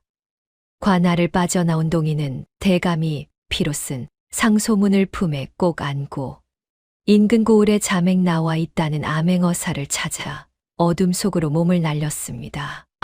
소년의 작은 몸뚱이는 상처투성이었지만 그 눈빛만큼은 어느 때보다 강렬하게 빛나고 있었습니다. 조금만 참으셔요, 대감님. 제가 꼭 암행어사 나리를 찾아서 이 억울함을 다 밝힐게요. 아버지, 저 좀 지켜주셔요. 동이는 이를 악물고 달렸고 뒤에서 들려오는 추격병들의 함성 소리가 점점 가까워지고 있었습니다. 달빛도 없는 칠흑 같은 밤, 소녀는 마치 산짐승처럼 빠르게 산속으로 사라져갔고 그의 손에는 대감의 혈서와 조평달의 죄를 밝힐 증거들이 단단히 쥐어져 있었지요. 관아의 추격병들이 횃불을 높이 들고 산을 샅샅이 뒤지기 시작하자 동이는 어릴 적부터 아버지를 따라다니며 익혔던 산세를 이용해 절벽 위로 몸을 숨겼습니다. 추격병들의 고함 소리가 계곡 아래에서 메아리처럼 울려 퍼졌지만 동이는 바위 틈 사이에 몸을 웅크린 채 숨을 죽이고 그들이 지나가기를 기다렸지요. 이놈이 쥐새끼처럼 어디로 쏙 숨었단 말이냐. 발자국도 안 보이니 귀신이 곡할 노릇이로다. 야, 이놈들아. 눈을 크게 뜨고 찾아봐. 이 깊은 산속 어딘가에 분명히 숨어 있을 게다. 나무 뒤, 바위 밑바닥까지 샅샅이 뒤쳐. 군관들의 목소리가 점점 멀어지고 나서야 동이는 조심스럽게 바위에서 내려와 반대편 산길로 몸을 날렸습니다. 온몸의 상처가 욱신거렸지만 소녀는 이를 악물고 달렸습니다. 동이는 인근 고을 장터의 암행어사가 은밀히 활동하고 있다는 소문을 들은 적이 있었고 아버지가 살아 계실 적에 어사의 비밀 표식에 대해 귀띔해 준 것을 기억해냈습니다. 동이야, 잘 듣거라. 세상이 아무리 썩었어도 임금님의 눈과 귀가 되어 백성들의 억울함을 풀어주는 어사대라는 분들이 계신단다. 그분들은 정체를 꽁꽁 숨기고 다니시지만 우리 같은 백성들이 알아볼 수 있게 기둥이나 벽에 특별한 무늬를 남기신단다. 매화꽃 새 송이가 나란히 그려져 있으면 거기가 바로 우리를 살려줄 곳이야. 아버지의 목소리가 귓가에 생생하게 들려오는 것 같았습니다. 새벽녘이 되어 동이는 인근 고을의 장터 근처에 도착했고 주막과 객사들을 하나하나 살피며 어사대의 흔적을 찾기 시작했습니다. 장터 한 구석의 허름한 주막 처마 밑에서 동이는 기적적으로 그것을 발견했습니다. 기둥에 새겨진 작은 매화 문양 3개, 그것은 바로 어사대가 은밀히 활동 중임을 알리는 비밀 표식이었지요. 동이는 온 힘을 다해 주막 안으로 뛰어들어가 바닥에 무릎을 꿇고 큰 소리로 외쳤습니다. 어사대 나리 계십니까요? 제발 저희 좀 살려주셔요. 억울하게 죽은 우리 아버지 원수도 갚아주시고 누명 쓴 충신대감님도 좀 구해주셔요. 여기 다 적혀 있습니다요. 주막 안에 있던 사람들이 모두 놀라 동이를 쳐다보았고 구석진 자리에 앉아 있던 수염이 덥수룩한 사내가 천천히 일어났습니다. 이 어린 것이 어찌 이리 만신창이가 되어 여기까지 왔느냐? 꼬마야, 네가 지금 무슨 소리를 하는 것이냐? 어사대라니, 그게 무슨 말이냐? 사내의 목소리는 낮았지만 위엄이 서려 있었습니다. 동이는 떨리는 손으로 품속에서 대감의 혈서 상소와 조평달의 인장이 찍힌 밀서, 그리고 자객들에게서 빼앗은 증거물들을 꺼내 사내 앞에 펼쳐놓았습니다. 거짓말 아닙니다요. 최성우 대감님은 나쁜 놈들 때문에 억울하게 유배를 가셨고요. 저 간신 조평다리가 사람을 보내 대감님을 죽이려 했단 말입니다요. 여기 조평다리 놈이 직접 쓴 편지도 있고 사람 죽이는 약병도 다 여기 있습니다.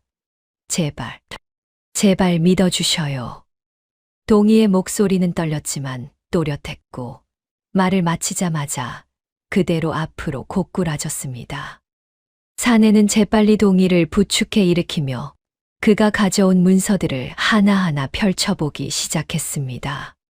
조평달의 인장이 찍힌 밀서를 본 순간 사내의 얼굴이 굳어졌고 눈빛이 날카롭게 변했습니다.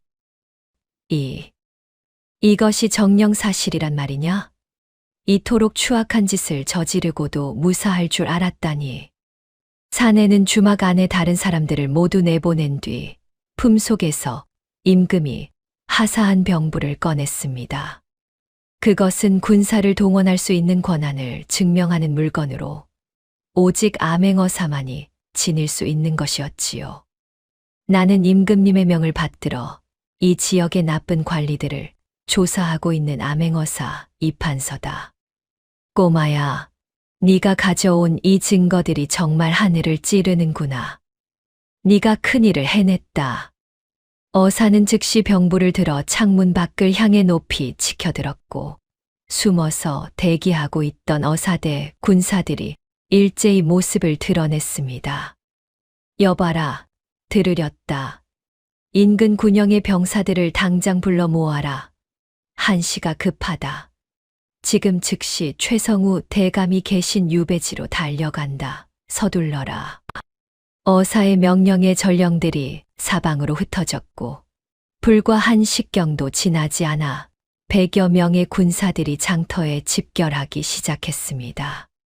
같은 시각 유배지에서는 대감이 조평달의 군사들에게 포위되어 목숨이 경각에 달린 위태로운 상황에 처해 있었습니다. 최성우, 내 놈의 질긴 명줄도 오늘로 끝이다. 이제 와서 누가 너를 돕겠느냐? 저 세상 가서 내 조상들이나 원망하거라. 죽어라. 조평달이 직접 칼을 뽑아 대감을 베려고 손을 높이 치켜들었고 칼날이 햇빛에 반사되어 번쩍였습니다. 대감은 눈을 감고 마지막 기도를 올렸습니다. 동이야, 부디 무사하거라. 그리고 이 억울함이 언젠가는 풀리기를. 바로 그 순간 멀리서 장엄한 나팔 소리가 들려왔습니다.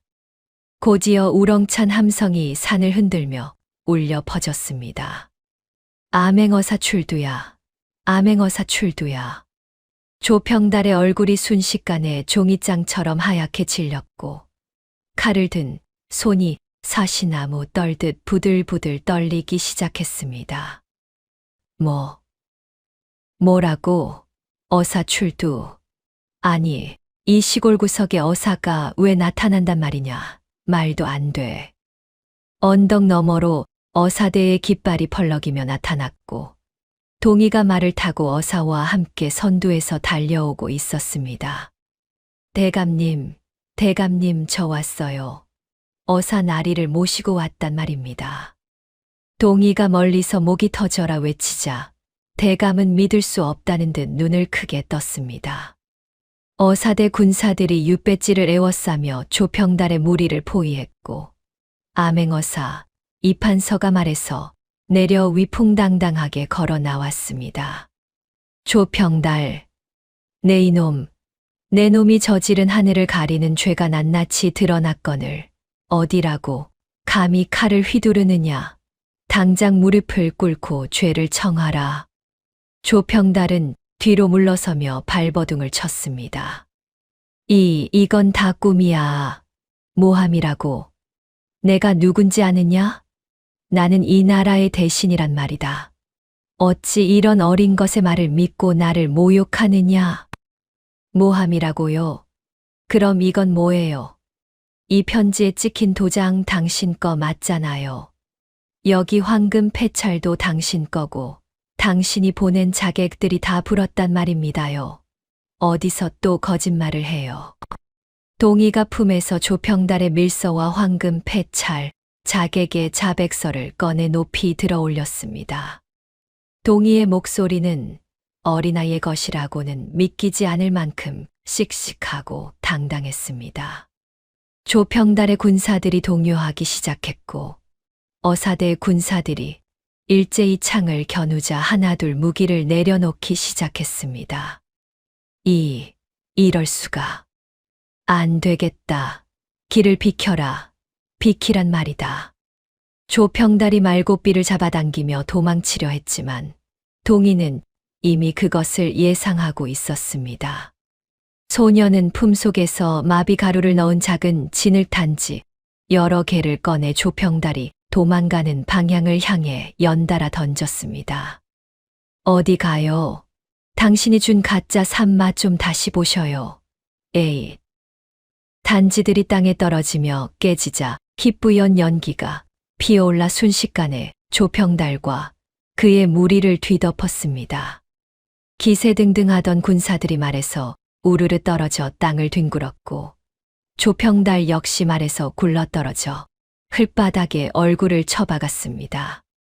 동의는 재빨리 말에서 뛰어내려 도망가는 조평달의 발목을 향해 아버지가 물려준 낡은 낫을 힘껏 던졌습니다. 낫이 공중을 가르며 날아가 조평달이 신고 있던 가죽신의 뒤축을 정확히 찍어 내렸습니다. 아이고, 내 발목이야. 사람 죽네. 으악. 조평달이 비명을 지르며 앞으로 넘어졌고 진을 속에서 발버둥을 쳤지만 이미 사지에 힘이 풀려 일어날 수가 없었습니다. 암행어사가 천천히 걸어가 마패를 높이 치켜들었습니다.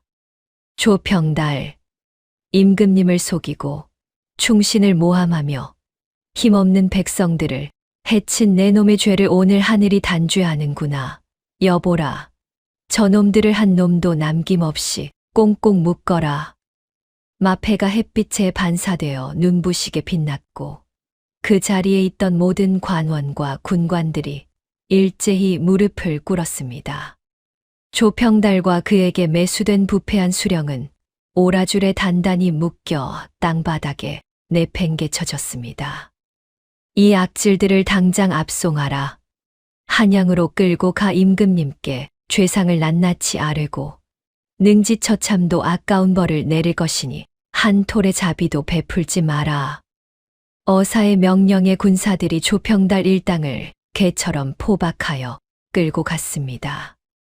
동의는 비틀거리는 몸을 이끌고 대감에게 달려갔습니다. 대감님, 무사하셔서 정말 다행이에요. 저 정말 무서웠거든요. 그래도 대감님 생각하면서 참았어요. 소년의 목소리가 떨렸고 그제야 긴장이 풀린 듯 눈물이 주르르 흘러내렸습니다.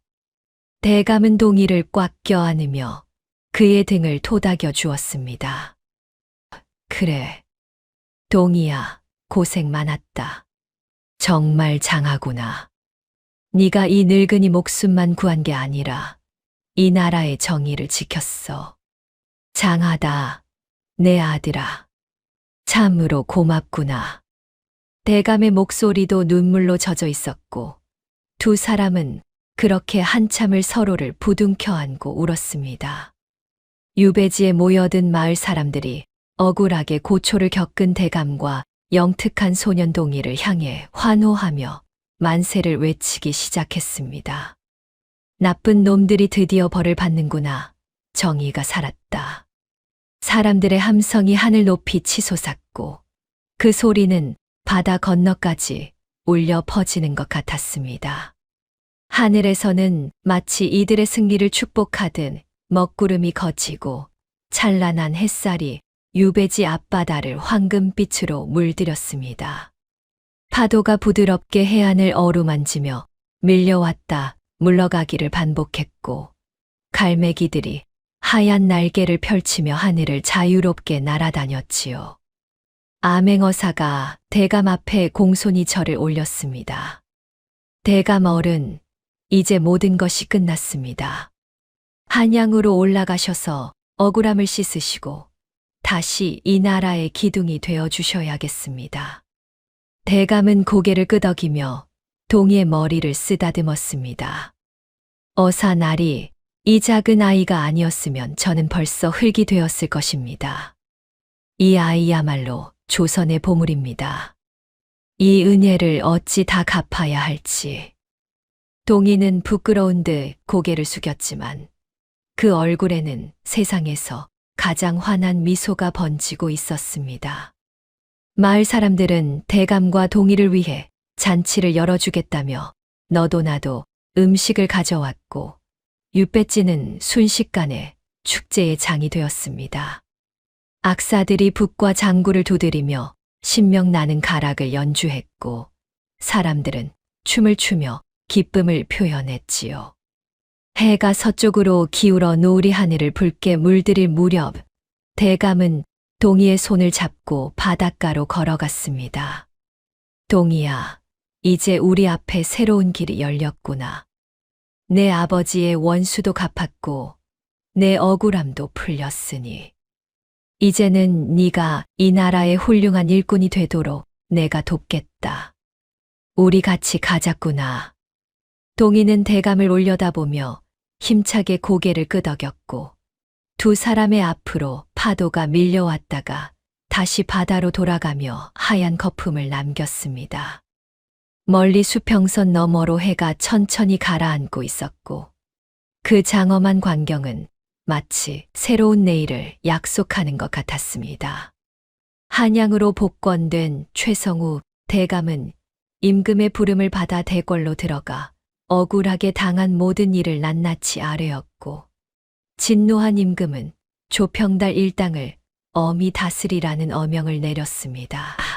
조평달은 대역주인으로 낙인 찍혀 삼족이 멸하는 극형에 처해졌고 그에게 매수되었던 탐관오리들도 모두 관직을 빼앗기고 귀양을 가거나 옥살이를 하게 되었지요. 임금은 최성우 대감의 결백함을 온 조정 앞에서 선포하시고 그를 정승의 자리에 앉혀 나라의 기강을 바로 세우는 일을 맡기셨습니다. 대감은 정승의 자리에 오른 첫날 동이를 불러 무릎을 꿇고 앉혔습니다. 동이야, 네가 아니었다면 이 늙은이는 벌써 저승에 갔을 것이고 조선의 정의도 무너졌을 게다. 이제 나는 너를 내 아들로 삼고자 하니 부디 이 늙은이의 청을 받아주겠느냐? 대감의 목소리는 떨렸고 눈가에는 눈물이 맺혀 있었습니다. 동이는 놀라 고개를 들어 대감을 바라보았고 한참을 말없이 있다가 이내 깊은 절을 올렸습니다. 소인 같은 천한 몸을 자식으로 삼아주시니 이 은혜를 어찌 다 갚습니까? 아버님. 동이가 처음으로 대감을 아버지라 부르자 대감은 참았던 눈물을 주르르 흘리며 소년을 꽉 껴안았습니다. 이튿날 대감은 동이를 자신의 양자로 올리는 의식을 성대하게 치렀고 온 한양의 사대부들이 모여 축하를 아끼지 않았습니다. 들으니 그 아이가 약초 하나로 대감을 살리고 간신배들을 물리쳤다지 않소. 허허, 참으로 하늘이 점지한 기특한 아이로다. 양반들의 칭찬이 이어졌지만 동이는 화려한 비단옷이 어색한지 자꾸만 옷깃을 매만지며 어색해했지요. 대감은 동이에게 최고의 학문을 가르치기 위해 당대 제1의 스승들을 초빙했습니다. 그를 깨우치지 못했던 동희는 처음에는 천자문조차 버거워했으나 밤낮으로 정성을 다해 공부한 끝에 불과 1년 만에 사서삼경을 줄줄 외울 정도가 되었습니다.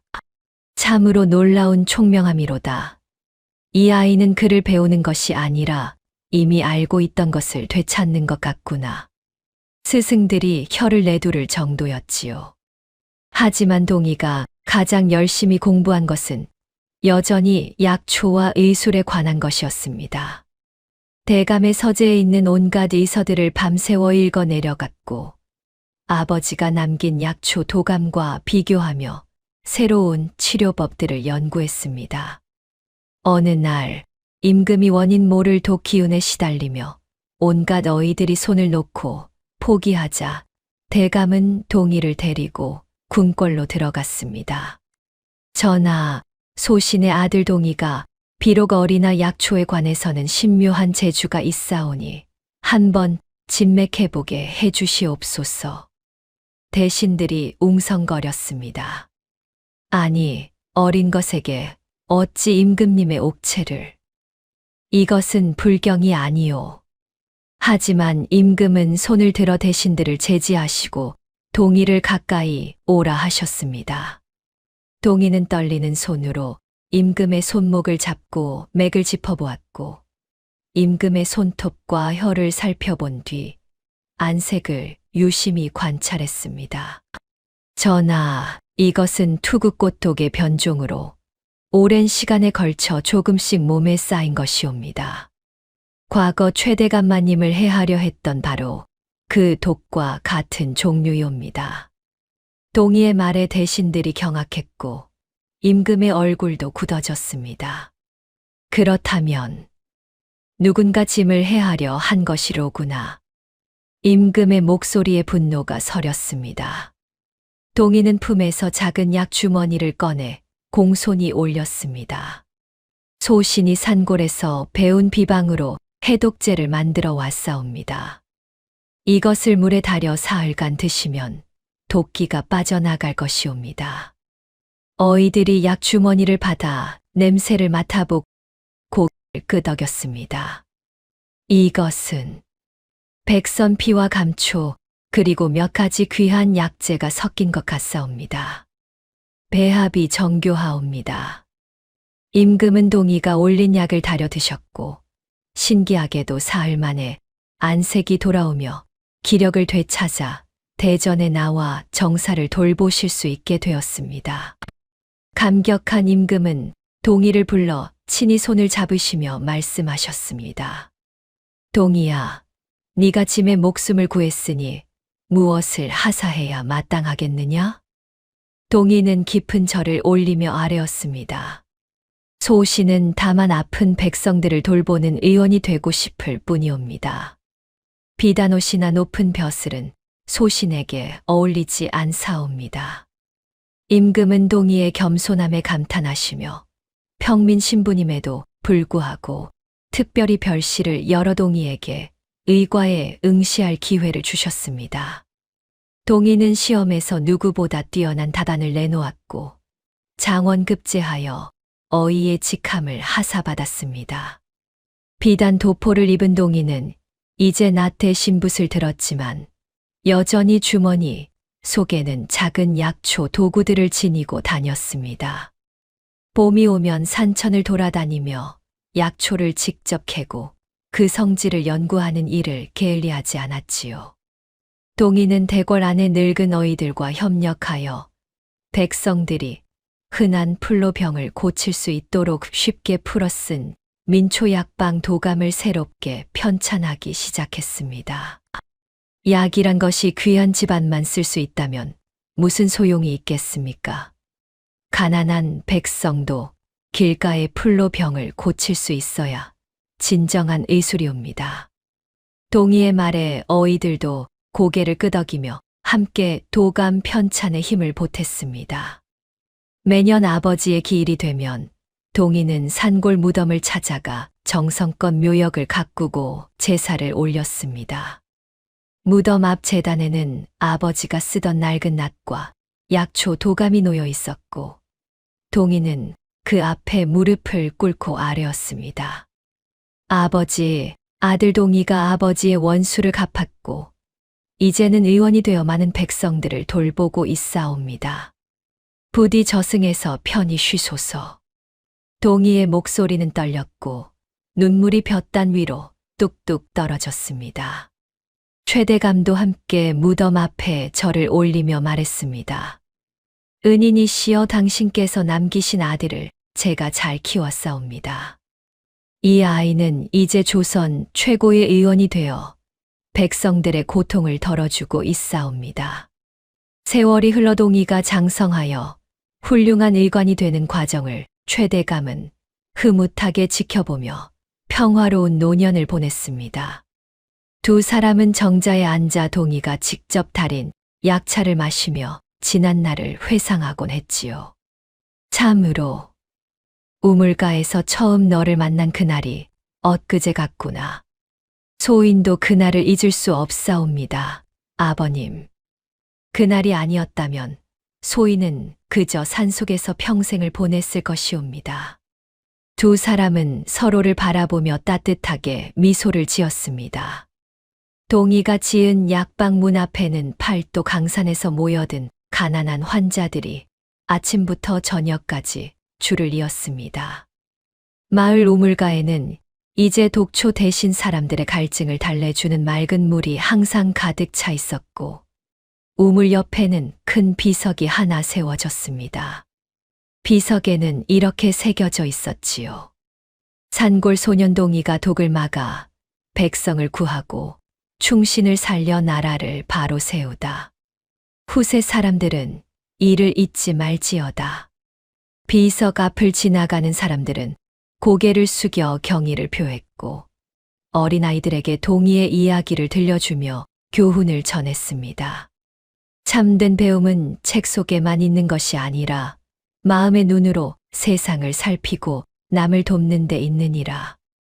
이 말은 훗날 동이가 남긴 가장 유명한 가르침이 되었고, 수많은 의원들이 이 말을 가슴에 새기며 백성들을 돌보았다고 합니다. 어느 가을날 저녁, 노을이 지는 언덕 위에서 백발이 성성한 최대감과 일관복을 입은 동이가 나란히 서서 멀리 펼쳐진 한양의 풍경을 바라보고 있었습니다. 동이야, 우리 참 멀리도 왔구나. 그러하옵니다, 아버님. 우물가에서 시작된 인연이 이렇게 아름다운 결실을 맺을 줄은 꿈에도 몰랐사옵니다. 두 사람은 서로를 마주보며 인자하게 웃었고, 그 미소 속에는 지난날의 고난과 슬픔, 그리고 마침내 찾아온 평화와 행복이 모두 담겨 있었습니다. 이렇게 산골 소년 동이와 최성우, 대감의 이야기가 막을 내립니다. 우물가에서 시작된 작은 인연이 조선의 정의를 바로 세우고 한 소년을 훌륭한 의관으로 키워냈지요. 동이는 글자 하나 모르는 산골아이였지만 아버지에게 배운 약초 지식과 순수한 마음으로 대감의 목숨을 구했고, 나아가 나라의 간신배까지 물리쳤습니다. 진정한 배움이란 책 속에만 있는 것이 아니라 삶의 현장에서 체득한 지혜와 남을 돕는 따뜻한 마음에 있다는 것을 동이는 몸소 보여주었습니다. 여러분도 혹시 힘든 일을 겪고 계신가요? 동이처럼 작고 보잘것없어 보여도 여러분 안에는 세상을 바꿀 수 있는 지혜와 용기가 있습니다. 오늘의 이야기가 당신의 마음에 작은 울림을 드렸다면 앞으로도 따뜻하고 행복한 이야기들로 찾아뵐 수 있도록 구독과 좋아요를 눌러주세요. 그리고 사연의 주인공을 위한 따뜻한 말씀도 댓글로 부탁드립니다. 당신의 오늘이 인생 최고의 하루가 되길 응원하겠습니다. 감사합니다.